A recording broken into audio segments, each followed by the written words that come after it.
Okay, चलिए सीधा इस एक्सप्लेनर के मेन टॉपिक पर आते हैं। आज हम एक ऐसे वायरल इंटरनेट फिनोमिनन को डिकोड करने वाले हैं जिसने भारतीय राजनीति के पारंपरिक तरीकों को पूरी तरह से शौका कर रख दिया है। हम बात कर रहे हैं कॉकरोच जनता पार्टी यानी सीजेपी की। ये सिर्फ एक इंटरनेट जोक नहीं है, बल्कि डिजिटल एक्टिविज्म का एक ऐसा नया और ताकतवर रूप है जो मीम्स और व्यंग्य का इस्तेमाल करके सीधे सिस्टम से तीखे सवाल कर रहा है। अब सवाल यह है कि ये सब शुरू कहां से हुआ। तो 15 मई की सुप्रीम कोर्ट की एक हियरिंग को याद कीजिए। वहां एक टिप्पणी सामने आई जिसमें कहा गया कि बेरोजगार युवा मीडिया, सोशल मीडिया या आरटीआई एक्टिविस्ट बन जाते हैं और सिस्टम पर कॉकरोच यानी तिलचट्टों की तरफ वार करते हैं।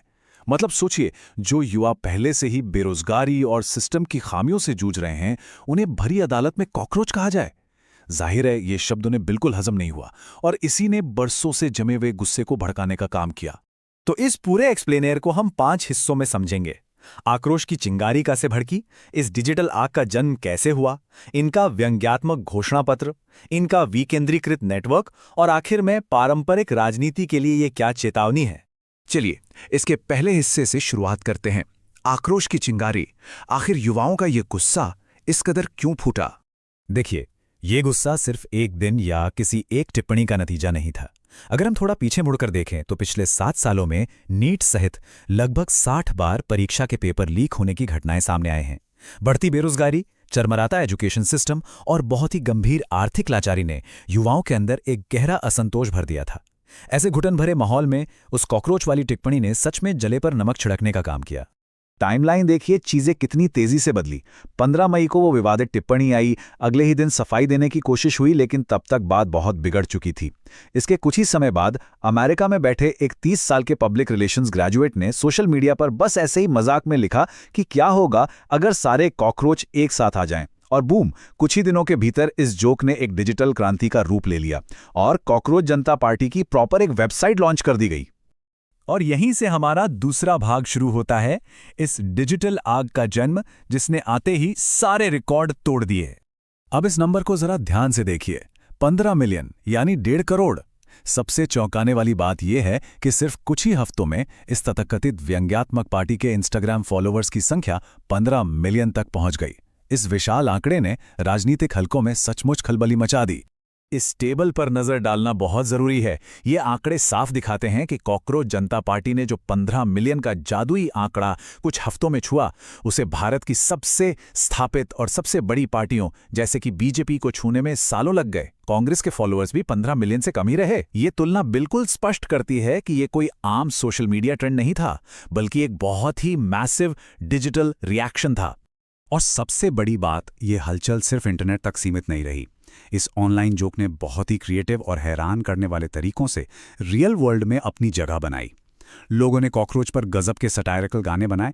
हद तो तब हो गई जब युवा बाकायदा कॉकरोच की कॉस्ट्यूम पहनकर यमुना नदी की सफाई करने उतर आए। एआई से पोस्टर बनाए जा रहे थे, प्रोफाइल पिक्चर्स बदली जा रही थी और कारों पर सीजेपी के स्टिकर लगने लगे। हॉटमिल के फाउंडर सबीर भाटिया जैसी ग्लोबल हस्तियों का सपोर्ट मिलना यह साबित करता है कि एक बहुत ही प्रभावशाली अनकोऑर्डिनेटेड मूवमेंट बन चुका था। अब आते हैं तीसरे हिस्से पर, व्यंग्यात्मक घोषणा पत्र। क्योंकि अब ये सिर्फ एक डिजिटल जोक नहीं रह गया था, अब ये जवाबदेही मांग रहे थे। इस पार्टी ने अपना एक प्रॉपर 5 पॉइंट मैनिफेस्टो जारी किया। इसमें चीफ जस्टिस, मिलिट्री या चुनाव आयोग के अधिकारियों के रिटायरमेंट के बाद सरकारी पदों पर रोक लगाने की मांग की गई।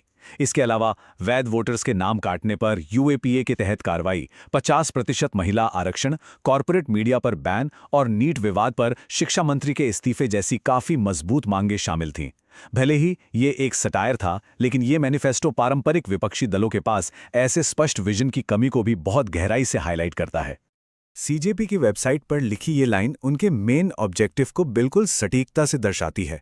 हम यहाँ जोर से बार बार और लिखित में ये पूछने आए हैं कि पैसा कहाँ गया। मतलब सारा व्यंग, सारा जोक अपनी जगह है, लेकिन अल्टीमेटली ये मूवमेंट सिस्टम से बुनियादी अकाउंटेबिलिटी यानी जवाबदेही मांग रहा था। अब हम इस एक्सप्लेनर के सबसे एनालिटिकल हिस्से यानी चौथे भाग में प्रवेश कर रहे हैं, विकेंद्रीकृत डिजिटल एक्टिविज्म, विरोध का एक बिल्कुल नया रूप। इस मूवमेंट की सबसे बड़ी ताकत इसका डिसेंट्रलाइज्ड यानी विकेंद्रीकृत होना है। इस सिस्टम को एक लीडरलेस मोज़ेक सिस्टम की तरह समझिए। ईरान के विरोध प्रदर्शनों की तरह इसका सीधा सा मतलब ये है कि अगर आप कोई एक सेंट्रल अकाउंट डिलीट कर देते हैं या बंद कर देते हैं तो अलग अलग राज्यों में नए ऑटोनोमस अकाउंट अपने आप एक्टिव हो जाते हैं। एक हैंडल को डिलीट करना आसान है, लेकिन एक विचार को डिलीट करना लगभग नामुमकिन है। अब जरा इसके काम करने का तरीका देखिए। पारंपरिक विरोध में अक्सर सड़कों पर उतरना, रैलियां करना और पुलिस के डंडे या हिंसा का जोखिम उठाना शामिल होता है। लेकिन इसके उलट ये मूवमेंट डिजिटल सत्याग्रह की बात करता है। इसमें नेताओं के सोशल मीडिया पर कलेक्टिवली मास कमेंट करना, उन्हें भारी संख्या में ईमेल भेजना और ऑनलाइन उनके रिपोर्ट कार्ड शेयर करना शामिल है। ये विरोध का एक बिल्कुल नया, मॉडर्न और सुरक्षित तरीका है। एक और पॉइंट जो हमें समझना होगा वो ये है कि कॉकरोच जनता पार्टी सिर्फ रूलिंग गवर्नमेंट की विफलताओं की आलोचना नहीं है, बल्कि ये विपक्षी दलों के निकम्मेपन के खिलाफ भी एक बहुत बड़ा विरोध है। ये मूवमेंट साफ तौर पर दिखाता है कि विपक्ष भी युवाओं के इस गुस्से और उनकी उम्मीदों को चैनल करने में पूरी तरह से फेल रहा है। अब हम अपने आखिरी भाग की तरफ बढ़ते हैं, पारंपरिक राजनीति के लिए चेतावनी। इसका भविष्य क्या हो सकता है? इस सोर्स ने एक बहुत ही खतरनाक पैटर्न की तरफ इशारा किया है, जिसे हम सप्रेशन की साइकिल या दमन का चक्र कह सकते हैं। होता यह है कि सबसे पहले युवा अपनी हताशा और गुस्सा डिजिटल प्लेटफॉर्म्स पर निकालते हैं, फिर सिस्टम उन अकाउंट्स को डिलीट करता है और इन आवाज़ों को दबा देता है।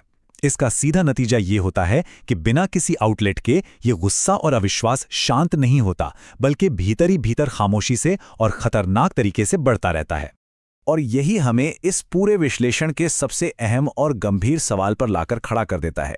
क्या अपनी भड़ास निकालने के इन शांतिपूर्ण डिजिटल रास्तों को इस तरह कुचलने का अंतिम परिणाम सड़कों पर एक बहुत ही अस्थिर और विस्फोटक प्रतिक्रिया के रूप में सामने आएगा, ठीक वैसे ही जैसे हमने हाल ही में नेपाल या बांग्लादेश जैसे पड़ोसी देशों में देखा है? ये एक ऐसा सवाल है जिसका जवाब ही आने वाले समय में हमारी राजनीति और समाज की स्थिरता तय करेगा।